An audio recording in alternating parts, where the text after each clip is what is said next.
Hello, and welcome back to another episode of Retro Recording, which is a show where we make music using very old audio technology. This week we're going to be sampling an Apple PowerBook. You can see it comes with this lovely bag. The bag's a little bit moldy. I think it sat in a barn for a while. Comes with all these accessories. It also had this microphone, and I was really excited to try out this microphone because I thought it was so cute. What a nice little capsule design. Doesn't work, not a pop. Remember when rainbows were commonplace? It is a PowerBook 540C, and it has this sticker on it that says ready for PowerPC upgrade. That means you can upgrade the processor. I don't think this one has been upgraded. As you can see, it has a floppy drive. That's one of the only ways I'll be able to get stuff onto this machine. And it also has this battery, which is dead AF. Extremely dead. Has to be plugged in. Speaking of plugged in, when I first received this, it was generously donated to the channel. The power supply didn't work, so I had to buy another power supply. Apparently that's common. The capacitors in the power supplies will fail because they are the most stressed item. They carry a lot of juice, and if they're sat around for a while, they just will stop working. Alright, so let's try and boot it up. Come on. And then come on. Oh, there we go. Oh, look at that. That is bringing back memories. When I was in elementary school, we had the clamshell iBooks, and the OS was very similar to this. I think it was probably one or two iterations later, but this is just pure nostalgia, these old Macintosh things for me. So now what I'm going to do with this sound is I take it into my computer, I recorded it, and then I put it into this guy. This guy is a QR10, I think that's what it's called. Yamaha QR10, really strange little instrument, and it has a sampling, a basic, very basic sampling function. So the sound you're about to hear is me triggering this QR10, which is playing back the startup noise that I've sampled into it.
It almost sounds like it could be a rave lead because it has that buzzy quality, and it's really interesting because you can hear the different tones that the sound is comprised of. It's a really lovely design sound. I'm not sure who did that design, but it's a lovely sound, and I mean no disrespect by sampling this work.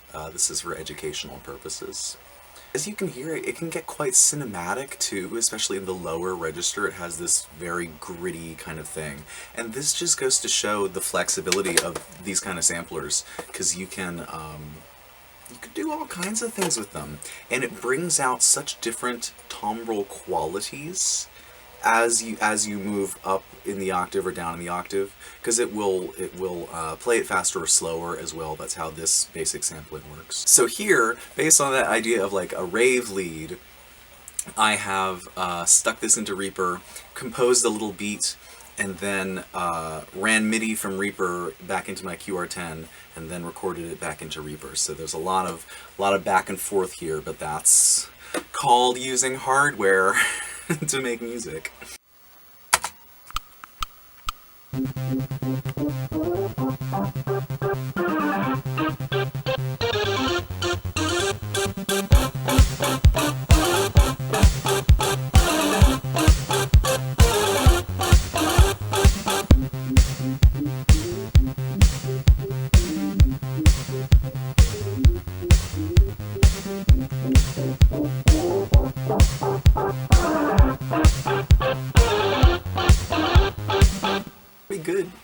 kind of upbeat.